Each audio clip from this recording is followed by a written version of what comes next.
여러분 안녕하세요. 추미애 장관의 뒷심이 대단합니다. 검찰 포기기 시리즈가 인기 폭발이에요. 일단 방송만 했다 하면은 막 폭탄소론 나오고 커뮤니티가 쫙.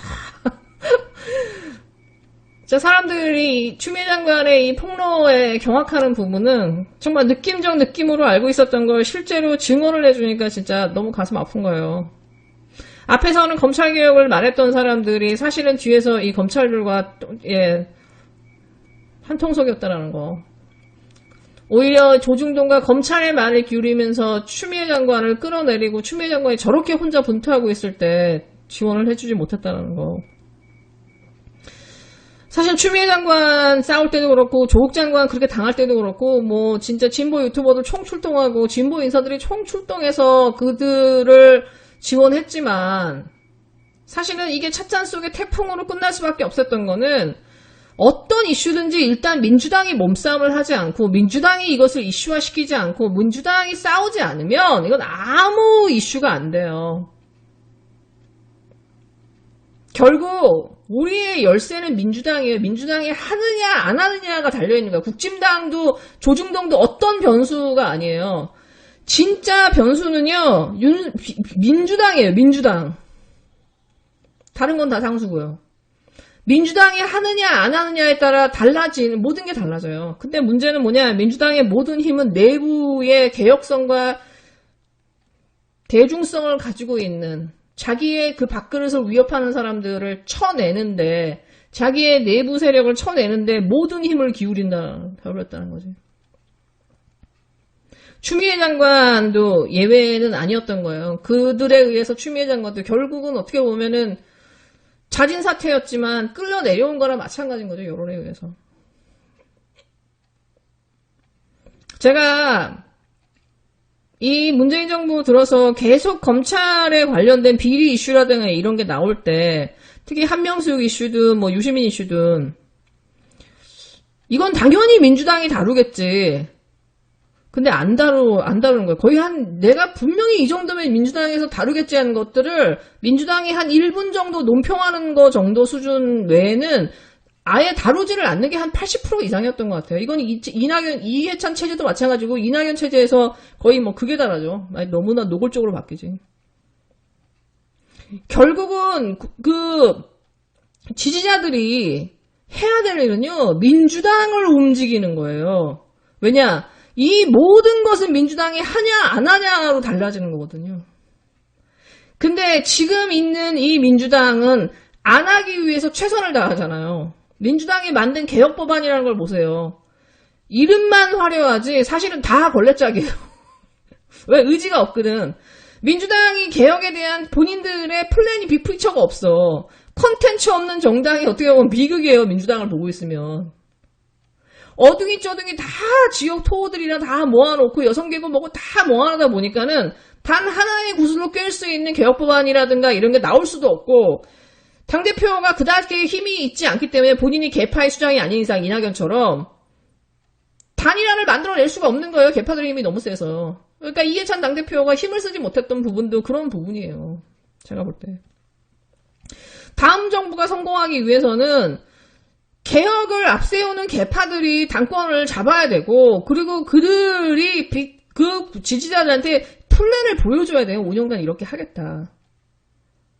그리고 그 다른 개파들을 설득하고 현실적인 단일화들을 빨리 만들어내고 빨리빨리 하나하나씩 추진해서 이 정부를 밀어줘야 돼요. 근데 이 문재인 정부는 이 민주당의 이 소위 당권파라는 것들과 문재인 정부의 개혁은 정반대의 N과 S극으로 달리고 있었다는 거지. 그걸 그냥 문재인 대통령의 침묵과 인내심으로 그냥 드러나지 않고 있었던 거죠. 대형 스피커들의 뻘짓에 의해서.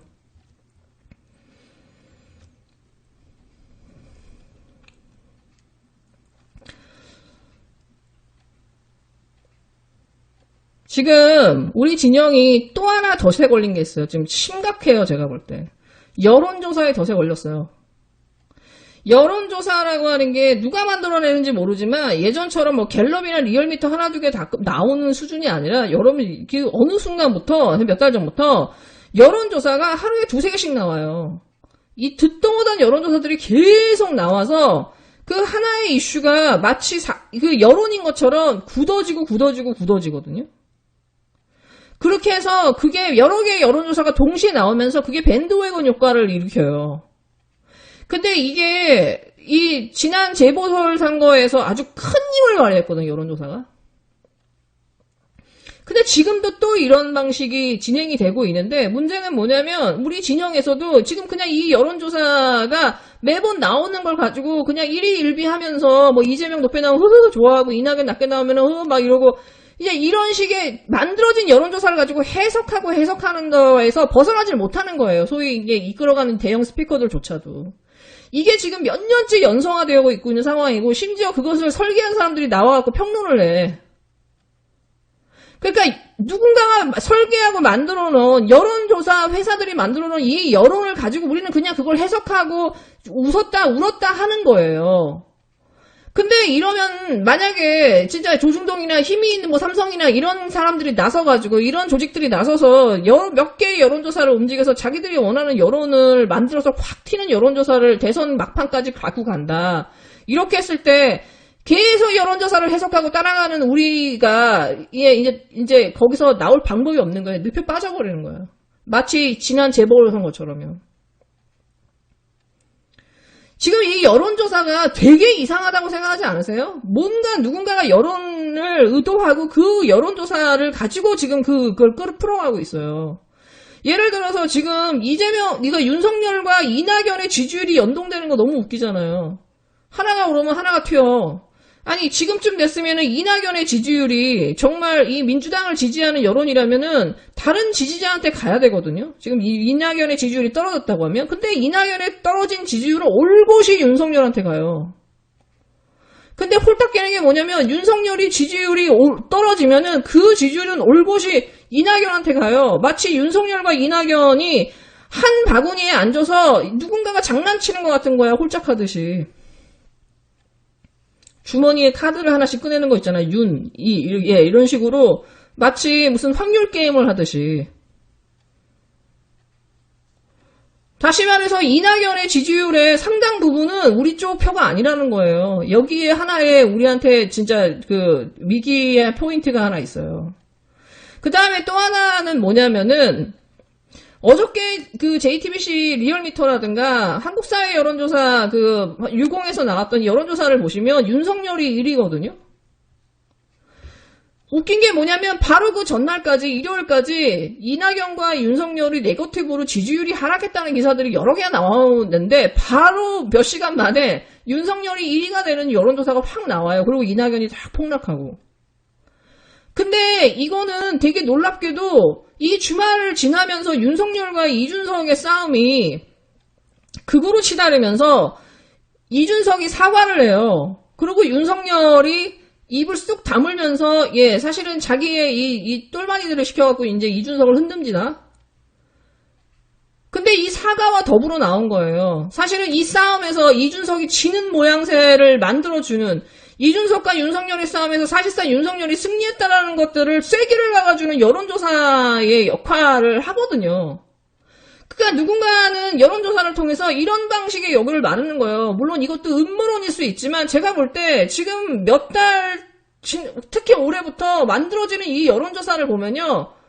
너무 의도적인 게 보여요. 누군가가 빅픽처를 가지고 가는 게. 어저께의 여론조사는 그냥 지극히 윤석열에게 힘을 실어주는, 이준석보다는 윤석열에게 힘을 실어주는 여론조사였다라는 거예요. 그러면은 뭐 다음 주에는 또 누구에게 힘을 실어줄지, 이낙연한테 힘을 실어줄까? 그냥 장난치고 있는 거야, 여론조사를 가지고. 근데 이걸 가지고 우리가 하루 웃었다, 한 주 울었다, 이런 식의 해석에 근거한, 연성화된 개해석 평론을 가다 보면은 어느 순간에 조중동이나 삼성이나 작정하고 여론을 흔들렸을 때 그때는 어떻게 해석할 건데요. 제가 볼 때는 그때 할 때는 이제 탈출구가 없는 거예요. 이런 방식의 여론조사를 계속 연성해서 따라가는 거는.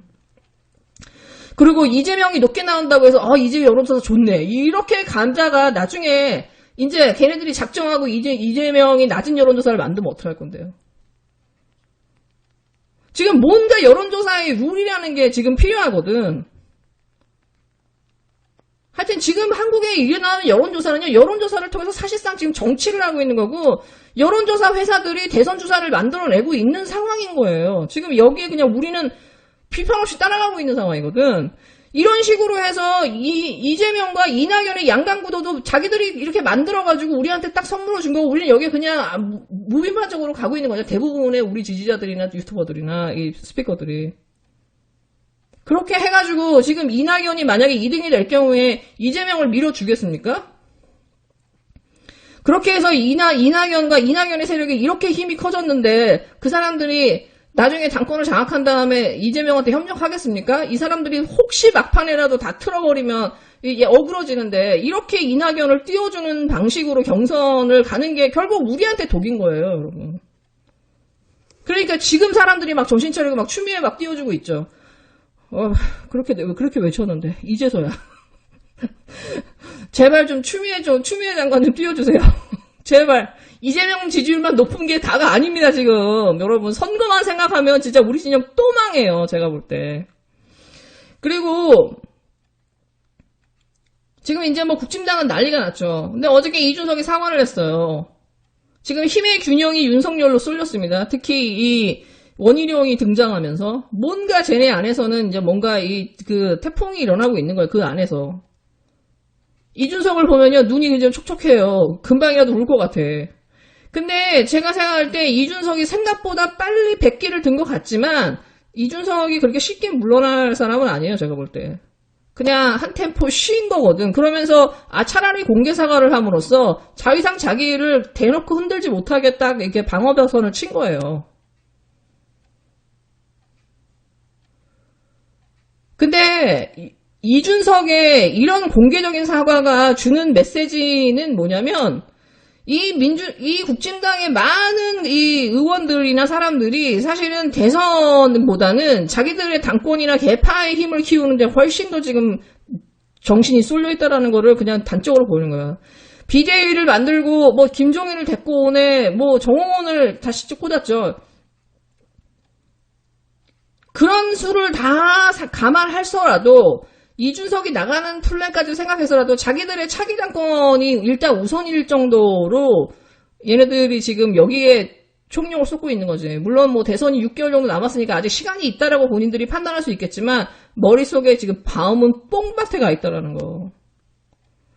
그리고 윤석열은 이준석이 싫어요. 왜? 윤석열은 룰이 없어야 되거든. 왜? 본인이 지금 약점이 너무 많잖아요. 아시다시피 본인의 무식함은 어떻게 할 거며, 와이프나 이거 어떻게 할 거야, 주변에. 본인의 비리는 어떻게 할 거야. 얘는 룰이 있으면 큰일 나는 애들이잖아요, 윤석열은. 그러니까 근데 이준석은 룰을 자꾸 만들어. 그러니까 이거 없이 가려면 이준석을 쳐내야 되거든. 이준석을 아예 길을 죽여버려야 되거든요. 본인이 원하는 대로 안방에서 운전하듯이 지가 하고 싶은 대로 하려면, 이 경선을 끌고 가려면. 그러니까 일단은 이준석이 아예 길을 꺾어버리는 겁니다. 그 다음에 또 하나는 뭐냐면, 이 길을 꺾는다 하더라도 윤석열이 피해갈 수 없는 룰이 있어요. 홍준표예요. 홍준표가 이걸 그대로 방관할 수 없거든요. 그렇기 때문에 아마 경선이 시작하기 전에 일단 이준석을 이제 눌러놨으니까 그 다음에 타겟은 누구냐? 홍준표. 홍준표가 아무런 룰도 없이 그냥 무주공산으로 점거하고 싶은, 그렇게 해서 본인이 대선 후보 1등이 하고 싶고 당권을 잡고 싶은 이 윤석열의 욕망에 방해가 되는 이 홍준표. 계속 원칙을 얘기하는 이 홍준표를 일단 누르기 위해서 어떤 방식으로든 지금 움직일 거예요. 여러분 보세요. 김무성, 황보승이, 김연아, 오세훈, 이준석, 유승민. 다 같은 라인입니다, 여러분. 하여튼 윤석열 무서워요. 네, 여러분 출근 알아주세요.